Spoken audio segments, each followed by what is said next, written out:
welcome everyone tonight, and thank you for staying in for our program, which is Chris Onthank of Doggone Smart, here to talk to us about our dogs during the shutdown. So some of you may already know of Chris Onthank, and if you do, you know what a treat it is to have him with us here tonight.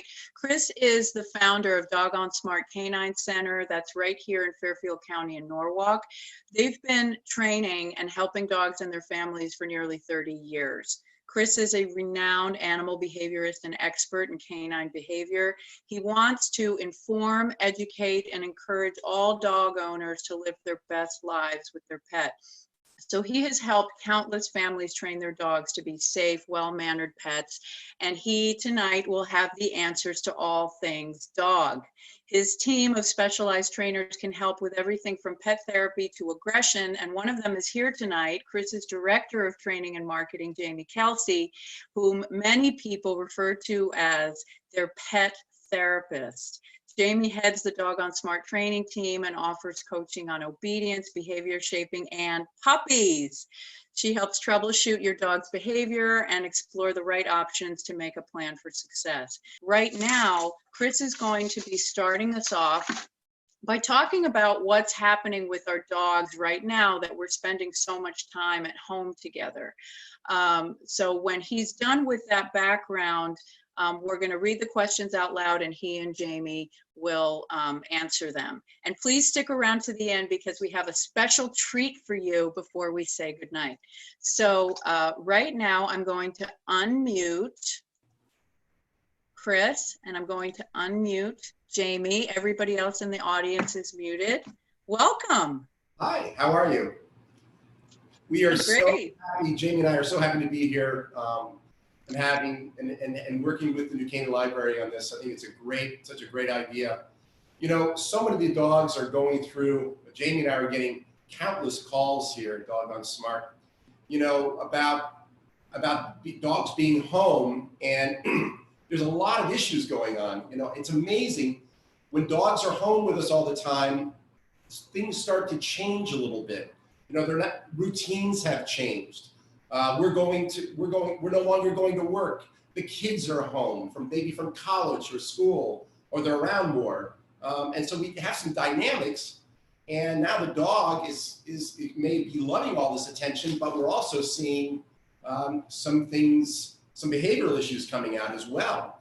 The other thing we're seeing dogs getting depressed because they can't go and see their buddies at the dog park, or they can't go and meet the guy downtown who they see it with coffee every day. And you know, routines are changing, and that really messes up dogs. When we don't have ongoing routines, it really makes dogs, it messes them up.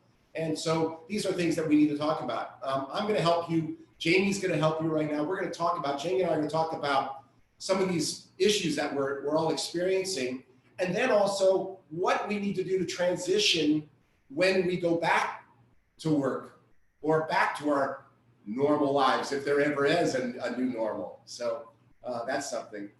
You know, I want to talk about, Jamie, what do you think? I think we should talk about a little bit about the exercising the dogs, you know, and I think that, the first topic we were going to talk about that many of our clients are inquiring about is how can we continue to safely exercise our dogs during this time that we're stuck at home? Yeah, and the thing is that we need to exercise our dogs. We need to get them out. But what is really exercise? You know, if you go and you walk your dog down the street 3 times a day, that may not be enough exercise. As a matter of fact, it's just a walk. Dogs need to have mental stimulation. They need to run, and they need to play. And so going to dog parks probably is not a great idea. And why is not going to a dog park a good idea? Well, because we can't control social distancing. If the dogs get into it, we got to go in there and get them out, and that's not appropriate. So dog parks probably are not a great idea. Anywhere where the dogs are free, that's a little bit tough. Going to the beach is a little bit tough. You know, same thing, unless you can keep them on leash. But again, how much exercise are we getting there? And probably not enough, Jamie. Would you agree? Yeah, absolutely. So we're coming up with some ideas for our clients to give their dogs that exercise while respecting social distancing. And that's exactly right. Things to avoid are parks and the beaches because you can't control the environment. And if dogs get into it, then you put yourself in a situation where you're getting close to others. So one of the things we have a lot of ideas, purposeful walks, and doing some doggy daycare. Our doggy daycare facility is really, really busy. We're doing drop off, curbside, safe only, and the dogs are getting that activity out with their friends while the humans are remaining safe. Yeah, I mean, listen, yeah, Dog on Smart's an option, but also maybe you have a dog next door that your dogs normally play together, and that'll work too. You know, but getting your dog to play with other dogs is one of the best forms of exercising.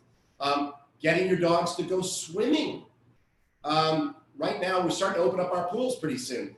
That's a great form of exercise. We have a pool here at Dog on Smart, and we're swimming dogs every day. Great form of exercise. About 5 minutes of swimming is a good, 5-mile walk. It's really burns off a lot of exercise and a lot of energy for the dogs. Chris and Jamie, how about training sessions with you and your dog just to tire out their brain? I mean, do you recommend that kind of play between you and your dog? So training is mental stimulation. So training is a great thing to do. We're doing, we have virtual classes going on. We have private lessons going on. I'm also giving other sort of webinars on very specific behavioral issues that we've done at Dog on Smart. But taking time to play a trick with your dog, to train your dog, to play hide and seek, a couple of you in the house on different floors, calling them to the third floor, and doing some what we call recall games, which is recalling the dog back to you, using some fun treats, any kinds of things like this, we can mentally stimulate and exercise the dog. Going out and playing ball with your dog is a great thing to do. If your dog's not a big one for bringing it back, get 2 squeaky balls. Throw one, the dog goes after the ball, squeak the ball in your hand, he'll come running back for the ball, then throw the net on the other side. And try to be like monkey in the middle, and pretty soon your dog's gonna be coming back to you, and you're playing 2 balls, and it's a really fun thing to do. Another thing that you can do, that I do with my dogs, I play this game with this is Dave here, by the way. He's a Havanese mix that we rescued. But I have another rescue at home that we just rescued a year ago.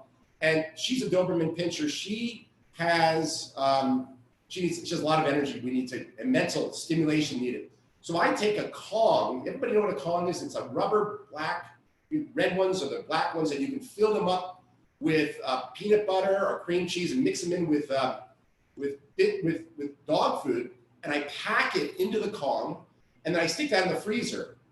And then what I do is I take that Kong, and at first I make it easy. So where's the Kong? And they look for it around the house. But then I hide it outside. And I actually will I get the big Kong, I'll pack most of her meal in that for the day. And then I'll go outside, and I'm telling you, it's getting harder and harder for her to find this. I mean, she looked yesterday for a good hour and a half to find her Kong. Do you know what mental stimulation that was? She was getting her meal through that treat, through that toy. And so things like that can really keep your dog focused and happy and that kind of thing. Yeah. So are they climbing the walls too? Because, that feeling that we all have, this kind of pent up energy, and we're working all the time and there's a lot of people inside. Are they sort of channeling our stress or our worry? Or I think they're seeing this disruption in our routine. Dave's on my lap here. I was working today a lot sitting down. He's sitting on my lap most of the day. This is not normal. This dog is with me all the time. I mean, so I have a dog. So can you imagine, in their minds, this may be great.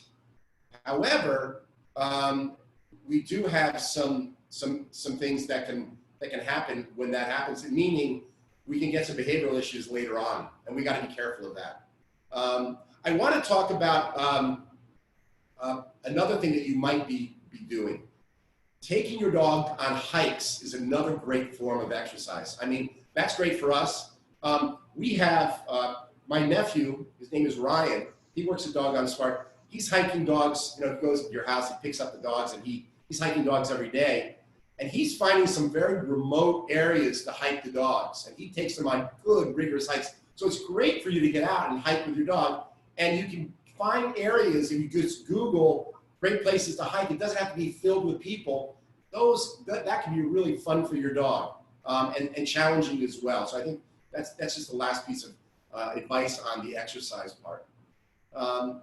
Jamie, was there anything that you wanted to touch on?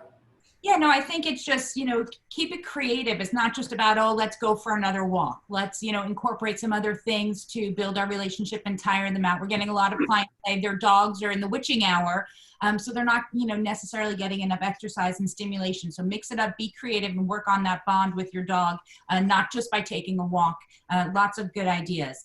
The next thing we wanted to talk about is how do we address the changes in those routines, and how do we lead by example to our dogs now and transition back to some sense of normalcy? Yeah, you know, so I'm getting phone calls like crazy. I have a lady who has a Bouvier, and this dog is been sleeping downstairs. She puts it in the crate at nighttime.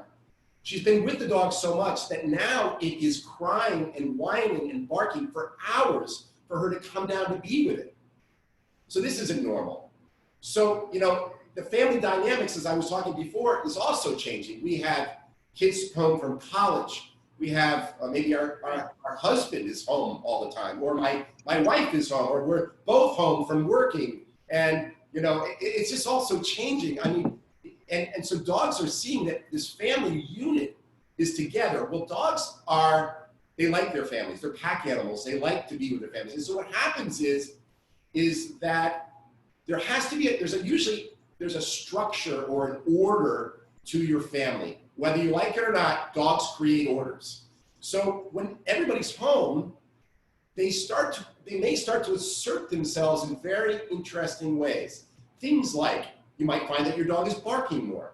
Why would your dog be barking more? Because his pack's all there. He has this big obligation to protect his pack.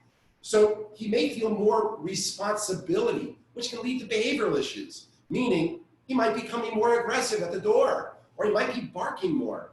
So we need to do things to alleviate that kind of behavior. The dog may be becoming jealous if you're with your spouse and you're doing something, maybe you're hugging or you're with each other or you're giving affection to your children. The dog may start to become jealous. So there's a couple of things that we can do to really alleviate that kind of thing that aren't mean. We don't want to do anything that's mean, but instinctively they need a leader right now. And if you let them become the leader of your home, this is where we get behavioral issues. When we put dogs in the decision-making process of how we live our lives, when they get pet, Dave just nudged me. He wants to be pet. You see, he just nudged me 5 seconds. My point is, he's starting to call the shots. But you know what you want to do is you want to. There's certain things instinctively that we can do. So, yes, Dave's up on the chair with me right now, but invite them up on invitation only. And some dogs shouldn't be on furniture at all because elevation means status. So if you're letting them be up on the furniture with you all the time, start and end that. And in some cases, depending on your dog, maybe not letting them on the furniture at all. My Doberman Eloise, I do not let on the furniture. That's just the way it is. She's the kind of dog that would get the wrong idea thinking she'd take over. So it really just depends on your dog. But one of the things is win your elevated areas. That's important. Put your dog beds in corners out of the way. And when you walk around your house, don't walk around your dog. Walk kind of through your dog. Don't be mean. I'm not saying don't kick your dog, but take your foot and nudge the dog out of the way. Be dominant in the space. That's really important. Being dominant in the space. And when you're dominant in the space, your dog will actually start to relax. It's amazing. If your dog is doing a lot of barking at the door, you go first to greet the person at the door. Not that we're greeting a lot of people these days, but even if the person who's delivering pizza, get to the door first, get the dogs behind you. You're the leader, you greet first. Things like this can really, we have a whole bunch of these things, but we could talk about more of this more specific questions. But things Yeah, like, we have a question right here, actually. Someone said, my dog never used to bark, and he does now. You just mentioned that as an example. yeah, What can I do to fix that? But it sounds like you're talking about, you know, us as the leaders needing to exert our leadership, right? So, no, and I don't want to, some people can get turned off to the phrase of dominance, and I don't want to, but it is, there needs to be a leader, and dogs need a leader. They relax more, they enjoy life more, they're easier going if they're leader. So things like, you know, I just did a whole barking seminar here about a week ago on one of our web, you know, we had a Workshop. clients that Jamie had set up. But the interesting thing is we talk about when dogs are barking, we get to the symptoms, and you don't want to fix the symptoms. You can take a squirt water bottle or a squirt gun and spray them when they bark and say quiet. You're not fixing the cause of that symptom. That's the you know, it's a Band-Aid. You're not fixing the cause. And when we get to barking, it's really important that we fix the causes. So again, keeping your dog off the furniture, that helps with barking. Walking through your dog and moving the dog and being dominant in the space. If your dog is lying in front of the doorways, move them. If they're lying in the middle of the floor, maybe walk through them. They should be lying in submissive areas, meaning underneath the table. Put your dog beds in corners out of the way. If they're lying in the middle of the floor, just sort of walk right through them, like nonchalantly. They should see you as dominant in the space. This calms down barking. When they and this is for the dogs also, you know, the ones that sit at the door or at the window barking at everybody who goes by. Are you suggesting you take your body and you just move them out of that space? That's right. Start moving them. And you might move them over and over again. You know, it's interesting. People ask me, dogs bark. Dogs that bark a lot are actually scared. I call them what we call, Jamie and I refer to this as Wizard of Oz syndrome. You know, remember the Wizard of Oz? He put up a big smoke screen. Who goes there? And he was behind him, and the scared wizard behind there. And it was when Toto went behind, and Dorothy was like, you're just a scared man. Well, that's what your dogs are doing. Dogs that do a lot of barking generally feel they're in charge, but they're scared. Years ago, I worked with a lot of police dogs, and when we would bring in dogs from Germany, sometimes these confident dogs, we couldn't get them to bark because they were so confident. So a dog that does a lot of barking in general is a little bit worried and feeling in charge. So get to the cause rather than yelling at them, because if you yell at them when they're barking, they think you're joining in. If you're going, quiet, no, you know, they think you're barking along with them. So again, moving them, keeping them off elevated areas, putting their beds and their crates and corners out of the way. Don't put your dog beds and crates in the mudroom where people are walking into the house. That puts them in charge of who enters, and it makes them more barky. That's another tip I can give you. We have a bunch of them, but those are good for now. That should really help you with the barking. How about dogs that bark at other dogs? Somebody wrote, my Jack Russell is making me crazy. Well, you know, a lot of times, again, getting where your dog is roosting, looking out over the window, that is what we call an alpha spot or a leadership spot. The leader roosts above the rest of the pack, looking out over his territory. So win that spot. Take your foot and nudge him out of the way. Those are your spots. That's where you should be lying. So get him out from that. And when the dog's on the leash, and this is a hard one. We teach this at Dog on Smart. We do a lot of this. We teach the dogs to walk slightly behind us, not next to us, and certainly not in front of it. If the dog is walking in front of you on a leash, you're putting all the pressure on that dog to make the decision. So a dog that's barky, get them behind you. They won't bark. It's amazing. If the dog is being reactive to another dog, get them behind you. The dog will stop being reactive. We teach that a lot at Dog on Smart. That's one of the things we do is we teach dogs to not be reactive, and that is the key. A dog that's behind you will not be reactive. Yeah. Okay. I also want to talk about a little bit about how dogs are starting to get a little bit fearful right now. You know, we're taking our dogs out. We're seeing people with masks. Boy, that's scary enough. I'm scared of these people with masks. And the old, you know, if we saw a person with a bandana on in the past, we thought he just robbed a bank. So dogs are not seeing these people's faces. We're also walking out with our dogs, and then we start pulling our dogs away from people because we got to keep that social distancing. And so the dogs think maybe there's something wrong with that person, or we're pulling them away from that other dog. I was in downtown in Canaan on Elm Street. I saw two people walking their dogs. One lady's pulling her dog away. The dog's going, "What's going on? I just want to say hello."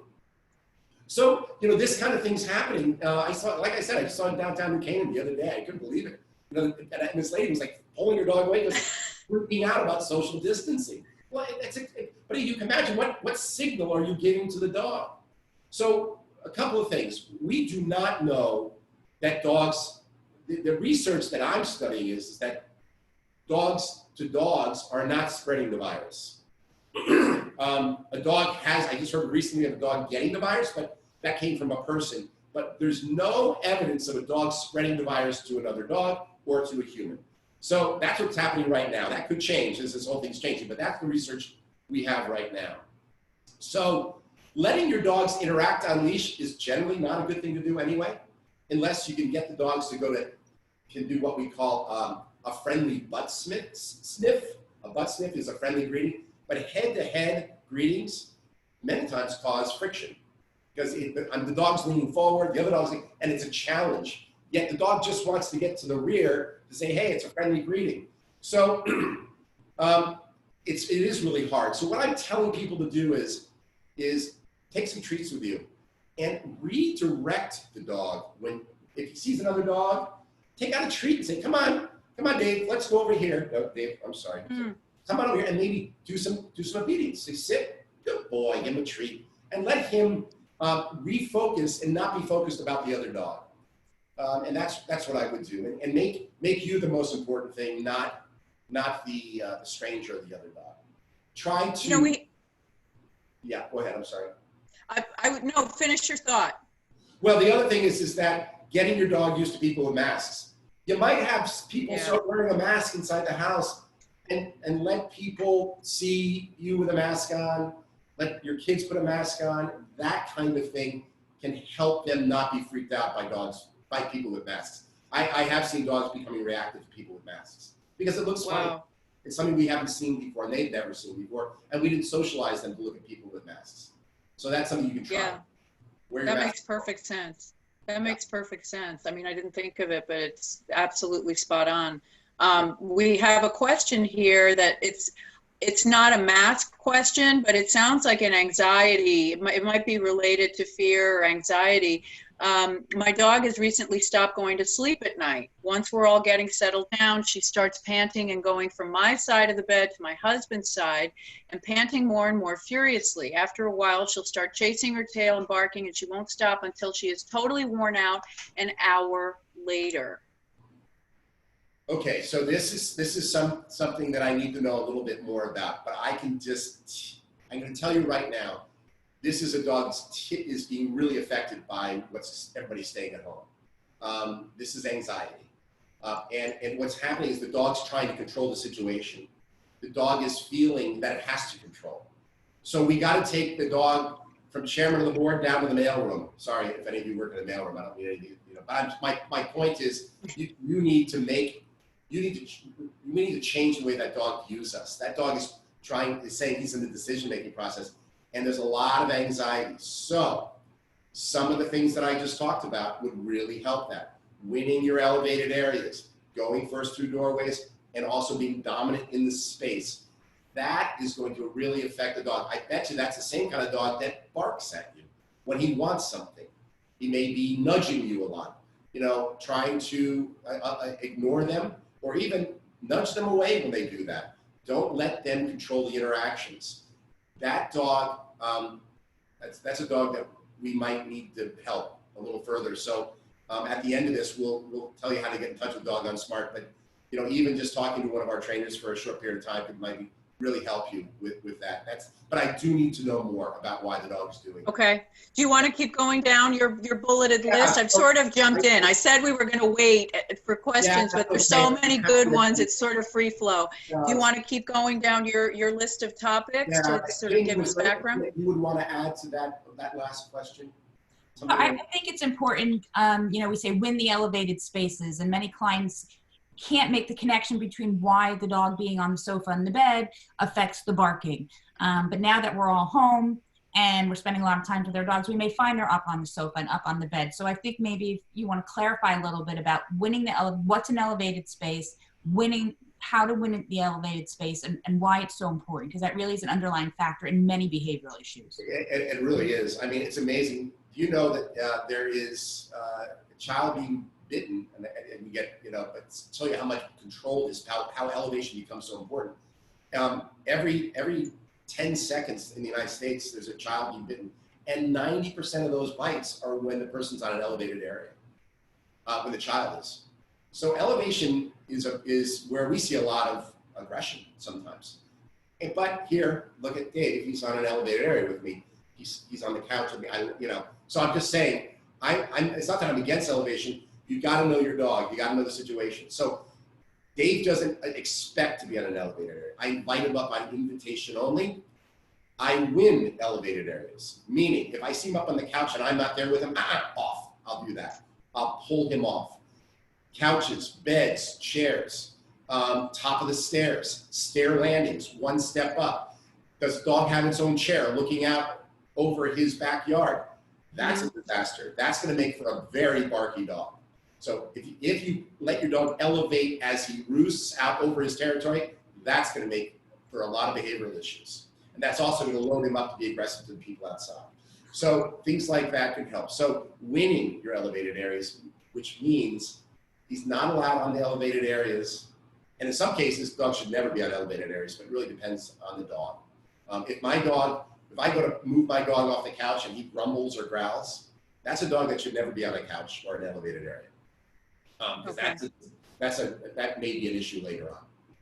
So something you said about asserting your dominance before, one of our attendees wrote a question in the chat instead of in the Q&A, said, how do you get your dog to walk behind you? And this is really important, right, for asserting your dominance. She said she's had dogs for 20 years and she's never been able to do it. Yeah. So any quick tips for how to do the let's walk? So you might have to use something, what we call a gentle leader, which is it looks like a horse halter, but where the head goes, the body's going to follow. Puppies come pre-programmed to walk behind you. You'll never see an 8-week-old puppy walking out in front. They came following mom. So at Dog on Smart, we teach from our puppy classes just to keep that going and enforcing it. So if your dog is walking in front of you, you're going to have to use your body language. You're going to have to use, you might use a gentle leader. If you know how to use it correctly, there's correction collars.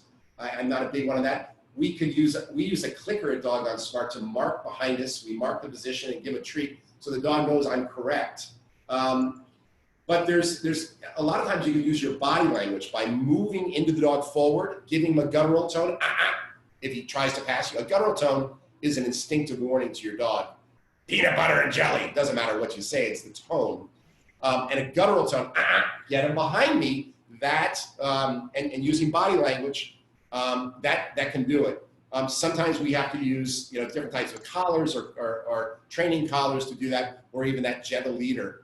Works as well. And a front clip harness. A front clip harness. Yes, I'm sorry, Jamie. Gosh, the front clip harness really works incredibly well. The no-pull harnesses work really well in getting the dog behind you, in addition to the gentle leader. And some dogs do much better. Thank you, Jamie. I can't believe I forgot that one point. The front clip harnesses can really help keep the dog behind you. It works really well. But one more thing I want to tell you. You just don't go outside and get the dog walk behind you. Try going up the stairs first and keeping the dog behind you inside the house. Try going from the living room to the dining room through door thresholds. The dog must acquiesce going through doorways. So start winning that first, then go outside. So win your doorways, upstairs, downstairs. Don't let the dog pass you going through these doorways. Win that first. That will help with getting them to walk behind you outside. And then once they walk behind you outside, they're not going to be reactive. That I will promise you. Okay. Great. What's next on the list? Well, the other thing I think we should talk about is when we go back to work, or when we go back to our normal routines, whatever that might be. Yeah, separation anxiety, right? Post-pandemic separation anxiety. Gosh, I just did on what channel was I on last week's talking about this? Channel 11. On channel 11. You know, there's a lot of dogs that are going to have separation anxiety. And this is something as a canine behaviorist that I deal with a lot before the pandemic happened. Separation anxiety, I just want to explain what separation anxiety is. Separation anxiety is when the dog cannot control his puppies. And you guys are the puppies. Let me explain. I have a farm in Silvermine, and several years ago, I saw a coyote having some pups, and I have a big porch that overlooks my property, and I could see this female coyote. So one day I saw her leave, and I went over to the den. It was in a stone wall, and I looked down, and there were 7 cute little coyote pups in this little hole, and they were all quiet, and Mom was away. And so I would see her come and go, but every time I would reach and look in there and see their growth, and they would just grow slowly, but they were so calm and relaxed when Mom was away. But when they were about 8 weeks old, I saw something very unique. I was on my porch, and I looked down, and I could see the mother pacing and whining and pacing and whining up and down the shore of my pond. And I saw her freaking out. And on the other side of my pond, I could see one of the pups. You see, the mother had lost her pup, and that created anxiety. When your dog is whether it's defecating, ripping up your house, barking, whining, freaking out when you leave, when that happens, the dog feels that you are one of its puppies. So we got to get to the cause of this. So, you know, in separation anxiety, you can Google it. You'll see a lot of things about like desensitizing the dog to you leaving. This will work to a point. We'll also talk about, you know, big greetings when you come home or when you go to leave. Don't go, okay, Chuckles, I'll be back. Oh, Daddy's gonna miss you. You know, we don't make big events when we leave and big events when we come in. We ignore the dog upon leaving. We ignore the dog upon coming home. And we do that for a number of minutes, and then we say hello. And it's very mellow. Hey, how are you? Good to see you. Good to see you. How was your day? So it's not mean. So it's not mean to ignore the dog when you walk in, because I can tell you it is really hard as a dog owner. When you have people come over, you can tell them 100 times, please do not pay attention to the dog. Do not look at the dog. Don't touch the dog. Just ignore the dog until, you know, but people, you know, it's hard to do. And you're saying you have to do that. Well, it's different for people. So that's a little bit different. What I'm saying is for you, when you come home, ignore the dog for a few minutes, you know, go through your mail, and then say, hey, how are you doing? Make it a nonchalant greeting, not a big hype. Because when you make your greetings really hyped up, the dog starts to anticipate that greeting is coming, and that creates more anxiety as the dog waits for you to come home. But you know, there are some things, again, we got to go back a little bit further here and change the role. Change the role in which you have with your dog. Again, the things I had talked about before help with separation anxiety. Make their beds kind of den-like. Stick their dog bed underneath a table, in the nook of a closet. Make that places that they sleep, and put the crates in the same areas if you have them crates. That can really help with separation anxiety as well. You know, we sometimes will, with working with a veterinarian, will prescribe Clomicalm, which is a medication. But very rarely have I ever had to do that. We work with separation anxiety cases all the time, and we're really successful. But again, what I would start doing now is sometimes leave your dog alone. Try to start those old patterns that you have when you go off to work. Maybe that means putting the dog, whatever you do with the dog during the day when you're at work or you're not around, maybe you're putting the dog in a crate or it's in a room, or hey, go to the dog, go take a walk without the dog. Start doing that now. Start putting in the sort of routines that you had before, start incorporating them now. And that's going to really help with the transition, because we need to go back to this soon enough. It's going to happen. And if you just abruptly go back to work, it's going to create a lot of depression for your dog and anxiety. So that's something we should really think about. Jamie, Okay. was there anything that I'm sorry, Jamie, I didn't jump in here. I feel like I've been doing the whole thing. No. You know, just creating those little small absences. I went for a walk yesterday without the dog, and like you said, Mickey, is it mean? It's actually good for the dog because we're leading by example and creating structure. And I walked out the door, I went for a walk, and I didn't feel guilty about it. So I would just say, don't have guilt about it because you're setting them up for an easier transition, and you're leading by example that you're okay leaving them, and so they'll feel okay. So start doing those things now. Go for a ride without the dog just to have some separation. Okay, how about when your dog leaves you? We have someone here who says, we exercise our dog in the pool in the summer. She'll spend the whole day in it if we let her. But if we enter the pool, she hops out and runs to sit on the patio. She won't share the pool with us. What's the deal? Well, it may be, there may be a number of reasons for that. Maybe dog's uncomfortable with you being in the water. I don't know, maybe there's an association of some sort. It could be that, it could be the waves that you're creating. It's a hard one to know without knowing a little bit more on that one. But I will tell you, dogs in the pool at the same time, it can be a dangerous situation in some cases where dogs Yes. going on to people, they scratch. Yes. You know, Dog on Smart, we swim dogs every day. And our swim instructors wear a wetsuit to avoid that scratching. But I know, I was almost going to say to the guy, that the gentleman who submitted the question, I almost wanted to type, lucky you. Yeah, because I've seen dogs That's jump. an easy one. We've had Yeah. cases too. You know, the other thing is, you might want to, if you really want the dog to be in the water with you, attach a leash and just have the dog swim, throw a ball in the pool, interact, playing with the dog, maybe even sitting on the steps and then migrating to going into the pool if that's what you wanted to do. I'd be curious how the dog gets from inside to outside. So, you know, is the dog barking and then you open the door and you're working for the dog? So how the dog goes from inside to outside might play a role in the dog earning access to that and maybe being more of a role to letting the dog out and being more controlled. Yeah.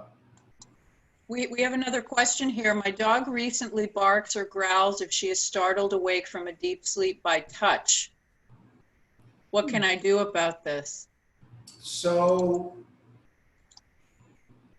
a couple of things. I would have to know health-wise what's going on. We might even do a full panel thyroid on a dog that's starting to become aggressive, coming from a deep sleep. So you might want to talk to your vet about a full panel thyroid test. I'd like to know what breed that dog is. That would help me knowing whether thyroid might be more of an issue in certain breeds. The other thing that you might want to do is not have that dog on elevated areas. That's the other thing. Is that dog sleeping on an elevated area when you're doing that?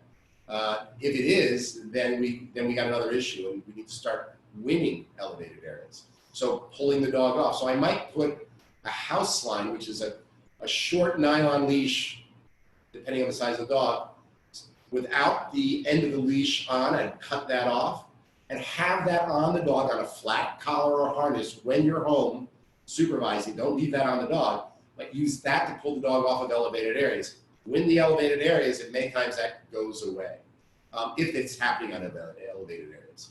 But those two things you might try, full panel thyroid and also maybe the relationship of the dog starting to win elevated areas, starting to become more dominant, and some dogs will become reactive when disturbed, depending on their role in the house. She said that the same person who asked this question said that she's talking about a foxhound mix who sleeps on the sofa sometimes. Okay, so again, those breeds could have a thyroid issue. A low thyroid will make a dog be grumpy when woken, or there may be some other health issues. So I might talk to your vet first. The other thing is I would start winning your elevated areas, because I think that may be what's going on. And I know the foxhounds. My mother had a bunch of them growing up, and so yeah, they can be that way. So again, it's not about the breed, but it's the role that the dog has within the house. If the dog feels very much in charge, that's going to happen. Okay, do you guys want to keep going down the list? Sure. Well, we were just, we were talking about transitioning back to some normalcy. You know, I want to go back to one topic when Chris was talking about desensitizing to the masks and things like that. What we are seeing are clients maybe creating some stranger danger and keep away. And so just want to emphasize when you're out walking, really be mindful, because your dogs lead by your emotions. An example, you see people across the street, just be calm and refocus them to you. That's a really great tip. Be mindful of how you act when you're out walking with your dog, because they're picking up on it and making that negative association if you're crossing the street or getting nervous. So do your best not to create that, because that can lead to behavioral issues later on. You may be getting nervous that a person's getting too close to us, and we want to. Yeah. But in fact, the dog's thinking that you're getting nervous at that person because they do something wrong with that person. Now they're going to think, they're going to get more vigilant. They're going to look at it and go, oh my gosh, you know, and maybe start getting aggressive. So this is the kind of thing you got to be careful of. That we're not, you know, we're pulling away for an entirely different reason of we're scared of that person. We want to have that social distance. And that's why get creative with some ideas. It's not only going for walks. Our virtual training classes are booming just because it's something to do with your dog, bonding time. You know, we say give your dogs 50 to 100 commands a day. You know, it's not just a chunk of an hour. You're making a cup of coffee, tell them to sit, go to their bed, wait. Keep giving them these little mind games, because that will exhaust them mentally, and that's really important as well. You know, I was just do you treat them every time you do that? Because my dog totally is like motivated by food. Should I just be walking around with treats all day? Well, I don't think all day. I think that, you know, if you're going to go out and you're going to have a walk and you're going to be around a lot of people, let your dog know you have some treats. And all of a sudden, your dog's going to behave a little bit differently when you're out there. Okay. Well, another thing I just want to tell you, soon I will be, very, very soon, I think in the next few weeks, we're starting what we're calling a tracking class, which is teaching your dog how to use its nose to follow people and articles. Some people will be going on to search and rescue work and great things like that, but it's amazing teaching your dog how to track and follow scent. It's a fun class. It's going to be outside. Some of the classes we'll probably do at Wavy and some other of the parks where we lay tracks. And some of these classes really, they go on to doing search and rescue work with their dogs, which is really kind of fun. But also it's just a fun thing to do with your dog. And we're going to be far apart, social distancing. The class is really spread out. So even things like that are great. The other thing that I was going to say is we're open, as Jamie said before, you know, and I'm not trying to sell Dog on Smart, but there's other canine centers in Fairfield County as well, and I know they're open as well. But we have the swimming, we have the hiking. People are dropping their dogs off at Dog on Smart. We have curbside pickup, persons coming out with a mask, with their own leash, giving you back the dog, and then we can watch videos of your dog playing. We have training sessions going on where dogs are being dropped off to be trained, and then also doing virtual lessons as well. All these things, just doing things with your dogs right now, but in a way in which you're calling the shots, not in a way in which they're in charge of everything. So here's a question about that might involve calling the shots. Someone says, my 13-month-old large dog has started to resource guard blankets, pillows, etc. Any suggestions? I don't know what resource guard means, but. So resource guarding is when a dog claims something and they start finding attention on it. One of the things, that is probably a dog that one of myself or one of our trainers should see. Especially if it's a large dog, it can be a bit dangerous. Resource guarding, I will give you some quick tips. Resource guarding starts happening when people get angry when the dog has the object. And then they start getting more tense. So the dog has something and you want to get it away from them. If they if you've yelled at them, grabbed them by the collar, got angry at them when they've had an object, that's where resource guarding starts. So you never want to get angry at the dog when he has an object. You want to be, you get upset, you get it when he's going for the object, not when he possesses it.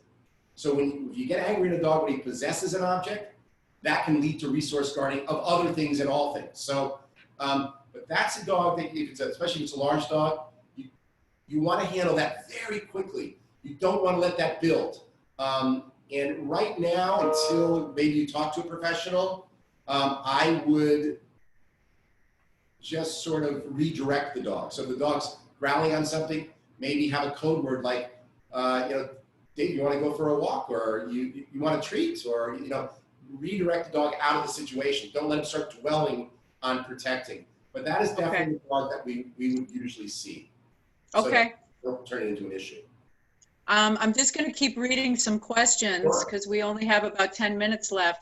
Our 6-month-old puppy loves chewing on wood. She has so many chew toys, but she's chewing on the wood. How do we get her to stop chewing on the wood? So, gosh, wood tastes so good sometimes. All right, so what's happening is a 6-month-old puppy. And I always say that 6-month-old puppies, they have to get a bunch of chewing done in a day. So either you're going to find the outlet or they're going to find the outlet. So that Kong I was talking about is a great thing to use. Some people will use different products. There's one of the products, Jamie, that we recommend. The green apple, but the most. Yeah, the bitter apple. The bitter apple works. The only thing about bitter apples, I've actually seen it. Bitter apple is a spray that you spray onto wood and things. But what happens is that I've seen dogs actually like the taste of bitter apple. So one of the things I would say, if you're going to use bitter apple, you're not going to like this, but you're going to take your dog, you're going to open up his mouth, and you're going to squirt 3 squirts of bitter apple in his mouth. And he's going to go, oh, that's the most disgusting taste. Now put it on your furniture. That's going to make, then they'll smell like, oh, I hate that. That was a miserable experience. So that one miserable experience that you gave your dog by squirting a little bitter apple into their mouth, now they taste it and they'll hate it. That's wow. But supervision, that's the big thing. When not watching your dog, a 6-month-old puppy, they got to chew stuff. This is where a crate is a great thing to use. It's not a prison. Make the crate fun. And then lots of exercise. A puppy like that needs exercise. And so if you don't give them enough mental stimulation, they're going to chew your wood. The best thing is to correct them in the act of chewing the wood. Never correct them when you walk in and see that they've chewed your whole baseboard, but they're not chewing it. Because when we give a verbal correction, you got to catch them when they're in the midst of doing it or thinking about it. 1 to 2 seconds after a dog does something, he has no idea why you're correcting him, and it's just going to hurt your relationship. I mean, rotate the toys. So you may dump a basket of 100 toys. Why isn't my dog interested? You got to rotate them and keep it interesting, and you control which toys are available and which toys are not, and that will make the dog more interested in the toys. Yeah. So a lot of exercise, a lot of mental stimulation for that dog. Bring him on down to doggy day. Bring dog on Smart. Yeah. Don't be sleeping. Okay, I have another one here. When I take my dog for a walk in the woods, he finds coyote or other poop and wants to eat it. Why does he do this? Also, he is a Yorkie. It's sort of like I love pate. For dogs, it's delicious. And it is. I have a radio show on Pet Life Radio. It's called Canine Master. I have a whole series. So you can go to caninemaster.com, CANINE master.com, and you can click on one of my radio shows. One of my radio shows is specifically for 30 minutes. All I do is how to fix this. I'll just touch on a couple of things. Redirect the dog. But if you go after the dog when he's eating poop and get angry at him, he thinks you want the poop. You see, now it becomes a scarce resource. So the worst thing you can do is going, no, and pulling him away from it, because in his mind, you want the poop. Now it becomes something that we all want. So it's best to redirect the dog in that case.